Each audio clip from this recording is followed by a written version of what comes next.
पहला खंभा है गाय। गाय का मतलब गाय के आकार जैसा दिखने वाला प्राणी नहीं। वेदादि शास्त्रों में जो गाय का लक्षण कहा गया वह लक्षण जिसमें घटित होता है वो गाय।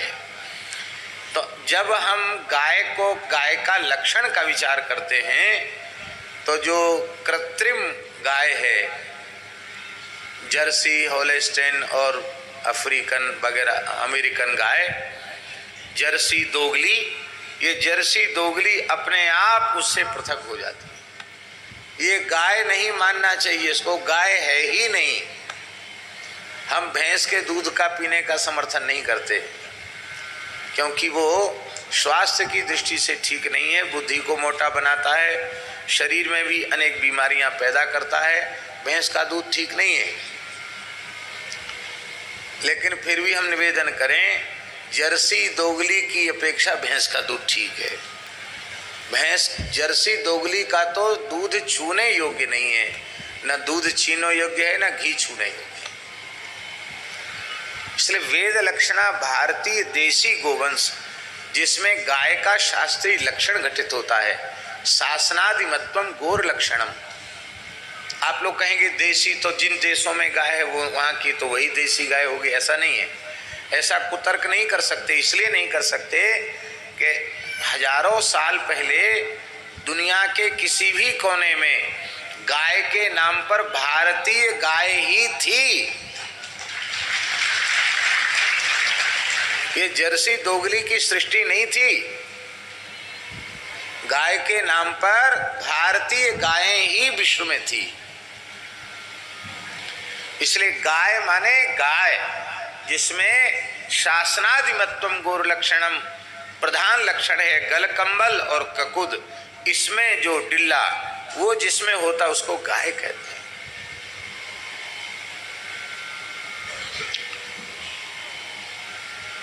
गोवंश के नष्ट होने से ब्राह्मण नष्ट हो गया। देखिए, गोभिर विप्रैश्च वेदैश्च, गाय के नष्ट होने से ब्राह्मण नष्ट हुआ। बड़ी बारीक बात है महाराज जी।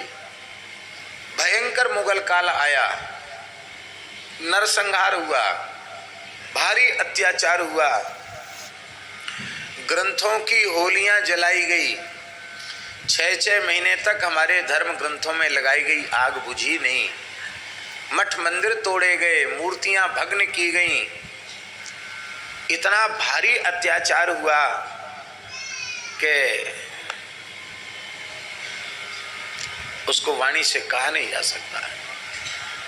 अरे मुगल काल का अत्याचार तो जाने दीजिए, भारत के 2 टुकड़े हुए, विभाजन हुआ, उस समय जो अत्याचार हुआ उसका भी वर्णन नहीं किया जा सकता।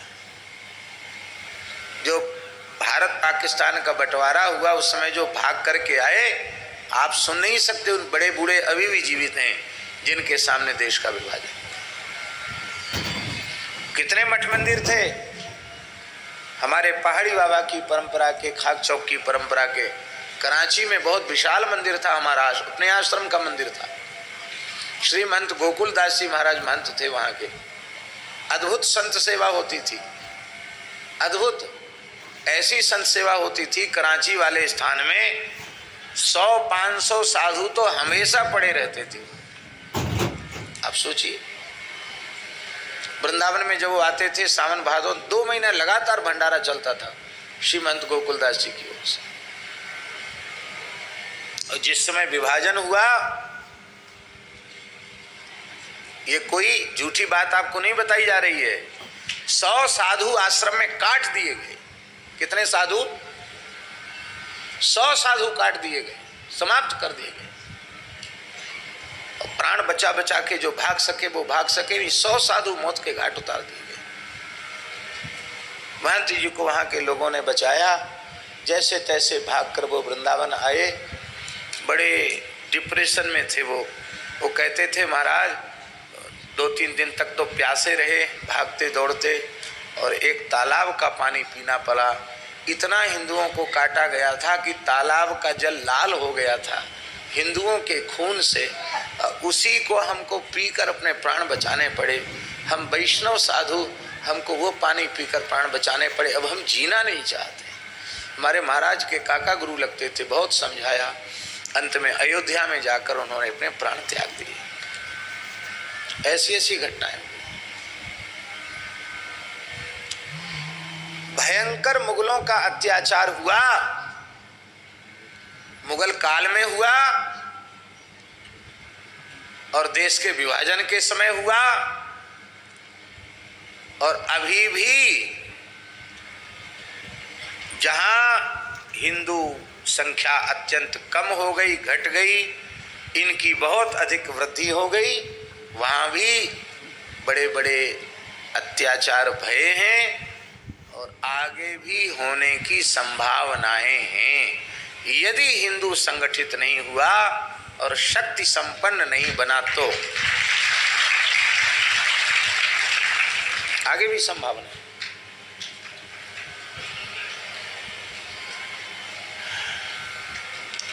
हम भेद नहीं करते हिंदू मुसलमान का। हमारी संस्कृति तो समस्त प्राणियों में परमात्मा का दर्शन करने वाली संस्कृति है। मनुष्य ही नहीं, शून्य चैव स्वपाके च पंडिताः समदर्शिनः। हम किसी भी प्राणी पर अत्याचार नहीं करना चाहते। हम तो सभी प्राणियों की भगवत भाव से सेवा करना चाहते हैं। लेकिन हमारे मूल्यों की रक्षा, हमारे संस्कारों की रक्षा, हमारे सदाचार की रक्षा, हमारी धार्मिक मर्यादाओं की रक्षा करने के लिए कोई दूसरा नहीं आएगा। उसके लिए हमें ही सन्नद्ध होना पड़ेगा। और हम तैयार उसके लिए तब होंगे जब अपने अपने वर्ण धर्म आश्रम धर्म का पालन करते हुए भी संपूर्ण हिंदू संगठित होकर प्रेम के एक सूत्र में बंधे, तब संभव। इसलिए मैं आग्रह करता हूं कि प्रत्येक सत्संग के आयोजनों में हमारे हिंदू समाज का जो बड़ा वर्ग है, जो हमारे बड़ी संख्या में हमारे भाई लोग हैं, चतुर्थ वर्ण के लोग हैं, जिनको आजकल सत्ता के लालच में अगड़े पिछड़े और शेड्यूल कास्ट हो जाने कितने भागों में बांट दिया गया है, वो सब जो हमारा बड़ा वर्ग है, उस बड़े वर्ग को, जैसे आपके घर में कोई काम होता है तो आप अपने छोटे भाई को भी बुलाते हैं कि नहीं बुलाते हैं, ऐसे ही अपने भाइयों को आदर पूर्वक बुलाना चाहिए और उनको बैठने का भी सुंदर स्थान प्रदान करना चाहिए, उनको प्रसाद आदि देना चाहिए। क्योंकि वे सत्संग में आते नहीं, आप उनको बुलाते नहीं, वो आते नहीं, तो बड़गलाने वाले सफल हो जाते हैं और उससे समाज कमजोर होता है। हिंदू समाज के कमजोर होने से राष्ट्र कमजोर होता है, देश की सीमाएं कमजोर होती हैं, असुरक्षित होती हैं। इसलिए आवश्यक है कि संपूर्ण हिंदू समाज संगठित हो, प्रेम के एक सूत्र में बंधे। हिंदू की संख्या बढ़ेगी, हिंदू संगठित होगा तो विश्व के किसी मतपंथ समुदाय को, उसके अस्तित्व को बचाने का संकट नहीं आएगा।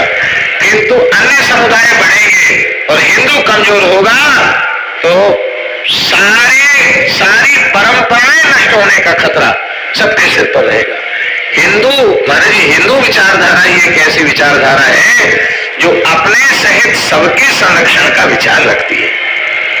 वसुधैव कुटुंबकम का जो भाव है वह केवल हमारे इस देश के, हमारे पूर्वजों का ही भाव है और उन्हीं के पद चिन्हों पर हम लोग चलने वाले।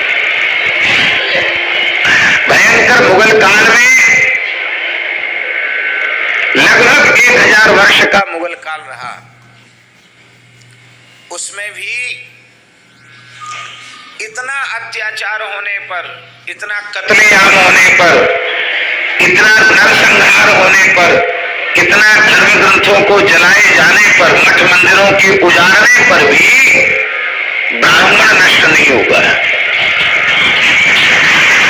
आप सोचो कितनी ऊंची बात है, कितना लंबा कालखंड भोगा हमारे पूर्वजों ने, ब्राह्मण नष्ट नहीं होगा। वैदिक सदाचार संपन्न शास्त्रज्ञ ब्राह्मण इस देश में सदा सर्वदा से रहे आए। 1000 वर्ष का मुगल काल, बड़े बड़े प्रकांड विद्वान मुगलों के काल में भी हुए। आप इतिहास उठा कर देखिए, मुगल काल था हमारा, जहांगीर का काल था। जहांगीर का काल था। ओरछा के राजा थे महाराज वीर सिंह जू देव। उन्होंने कहा देखो भयंकर मुगल काल है और हिंदू असंगठित है, राजा लोग असंगठित हैं, परस्पर का राग द्वेष है, इसलिए जल्दी देश स्वतंत्र होने वाला नहीं है, अभी पराधीनता लंबे समय तक भोगनी पड़ेगी। तो हमारे धर्म ग्रंथ सब नष्ट हो रहे हैं, न सब नष्ट हो जाएंगे तो क्या बचेगा। तो उनके राजकीय जो पंडित थे, विद्वान थे, गुरु थे, वो इतने बड़े विद्वान थे, उनका नाम था पंडित मित्र महर्षि। क्या नाम था? पंडित राज मित्र महर्षि। उन्होंने अपने पंडित राज मित्र महर्षि को कहा कि आप एक ऐसा धर्म ग्रंथ बनाएं हिंदुओं के लिए जिसमें सनातन धर्म के सभी अंगों की चर्चा हो। एक जगह सारी धर्मशास्त्र की चर्चा, नीति की चर्चा, वर्ण व्यवस्था की चर्चा, आश्रम व्यवस्था की चर्चा, दुर्ग निर्माण की चर्चा, राजनीति की चर्चा, सारे विषय, सारा प्रकरण एक ग्रंथ में हो, ऐसा ग्रंथ बनाओ। तो उस काल में भी हम ये बात बताना चाहते उस समय कितने बड़े बड़े विद्वान थे। उस काल में पंडित मित्र महर्षि ने एक ग्रंथ लिखा, उसका नाम हुआ वीर मित्रोदय। क्या नाम है? संस्कृत भाषा का ग्रंथ है। जितना विशाल महाभारत है उतना ही विशाल वीर मित्रोदय है। महाभारत के जैसा 1 लाख से ऊपर श्लोक हैं वीर मित्रोदय में। आप सोचिए, हमको वीर मित्रोदय देखने का एक बार सौभाग्य मिला है। सब कुछ है वीर मित्रोदय में, बस बात यह है कि मूल संस्कृत में है, उसकी हिंदी नहीं है। भारत सरकार ने बहुत बढ़िया काम किया कि वीर मित्रोदय प्रकाशित करा दिया गया है भारत सरकार के द्वारा। पुस्तकालय में वो सुरक्षित है। तो उस काल में भी ब्राह्मण थे, विद्वान थे, पंडित थे। फिर अंग्रेजी शासन काल आया। अंग्रेजों का शासन भी हमारे पूर्वजों ने सहन किया, देखा। तो वो भी लगभग मोटा मोटी 200 वर्ष का काल उनका भी रहा। तो कहने का तात्पर्य हमारा है कि मुगल काल से लेकर अंग्रेजी शासन तक 1100 से 1200 वर्ष का भयंकर विपरीत समय हमारे पूर्वजों ने देखा। इसके बाद भी ब्राह्मण नष्ट नहीं हुआ था। हमारे देश के ब्राह्मण कुमार समय से यज्ञोपवीत संस्कार प्राप्त करके संध्योपासन गायत्री जप पारायण होकर के काशी में, प्रयाग में जो बड़े बड़े तीर्थ हैं वहाँ जाकर के लोग पढ़ते थे। और हमारे यहाँ प्रत्येक क्षेत्र में लोग कहते हैं ये तो यहाँ की छोटी काशी है। लोग कहते, बीकानेर को कहते कि राजस्थान की छोटी काशी है। हर क्षेत्र में जाओ लोग कहते ये तो छोटी काशी है। छोटी काशी का मतलब इतने बड़े विद्वान यहाँ हैं कि जैसे काशी में धर्मशास्त्र के विषयों के मर्मज्ञ विद्वान हुआ करते थे, वैसे ही सदाचारी विद्वान ब्राह्मण यहाँ भी हैं। इसलिए कहा जाता है कि छोटी काशी। उस समय भी उतनी अधिक संख्या में ब्राह्मणत्व नष्ट नहीं हुआ। अंग्रेजी शासन काल में भी ब्राह्मणत्व नष्ट नहीं हुआ, लेकिन देश के स्वतंत्र होने के इन 70-75 वर्षों में ब्राह्मणत्व का भयंकर विनाश हुआ है। क्यों हुआ? उसका मूल कारण है कि मुगल काल में गोमांस का निर्यात बाहर नहीं किया जाता था। यदा कदा हिंदुओं को नीचा दिखाने के लिए, उनकी भावनाओं को आहत करने के लिए गायों का वध किया जाता था। हिंदू बड़ी संख्या में गो उपासना करते थे, गोपालन करते थे। तो गाय बची हुई थी इसलिए ब्राह्मणत्व बचा हुआ था। गाय के नष्ट होने से ब्राह्मणत्व नष्ट हो गया। अंग्रेजी काल में भी उतना अधिक ब्राह्मणत्व नष्ट नहीं हुआ, क्योंकि अंग्रेजी शासन काल में भी बहुत गायें थी। अंग्रेजी शासन काल तो हमने देखा नहीं है।